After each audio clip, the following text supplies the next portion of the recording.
महाराष्ट्र राज्य lawn tennis association व सोलापूर जिल्हा लॉन टेनिस असोसिएशन यांच्या संयुक्त विद्यमाने आयोजित केलेल्या ओॲसिस प्रिसिजन इलिझियम जामश्री व बालाजी अमाईन्स पुरस्कृत महिलांच्या जागतिक मानांकन लॉन टेनिस स्पर्धेचे आयोजन 21 ते 28 डिसेंबर 2025 या कालावधीत MSLTA टेनिस सेंटर जिल्हा क्रीडा संकुल कुमठा नाका सोलापूर येथे आयोजित केलेले आहे.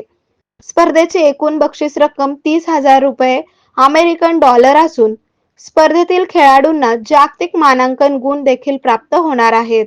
अशा प्रकारची आंतरराष्ट्रीय स्पर्धा सोलापुरात 10व्यांदा भरवण्यात येत आहे.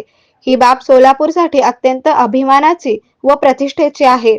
या स्पर्धेसाठी भारतासह 13 देशातून एकूण 56 महिला सहभागी होणार असून त्यामध्ये 25 महिला खेळाडू या परदेशी आहेत. सोलापूर व लगतच्या जिल्ह्यामध्ये लॉन टेनिस खेळाचा प्रसार व प्रचार व्हावा व सोलापूरचे नाव जागतिक पातळीवर व्हावे या उद्देशाने या स्पर्धा आयोजित केल्याचे जिल्हा संघटनेचे अध्यक्ष राजेश दमानी यांनी सांगितले. या स्पर्धेच्या आयोजनासाठी आली पंजवानी, मेहुल पटेल, ब्रिजेश गांधी, केशव रेड्डी, सुहास अदमाने, श्रीधर देवसानी, आसिम सिंदगी, सुनील मदन, राजेश पवार, अभिजित टाकळीकर, डॉक्टर वैभव मेरू, डॉक्टर साईद सय्यद, उज्ज्वल कोठारी, परेश शहा, संतोष फाटक, सतीश भोसले यांचे सहकार्य लाभले.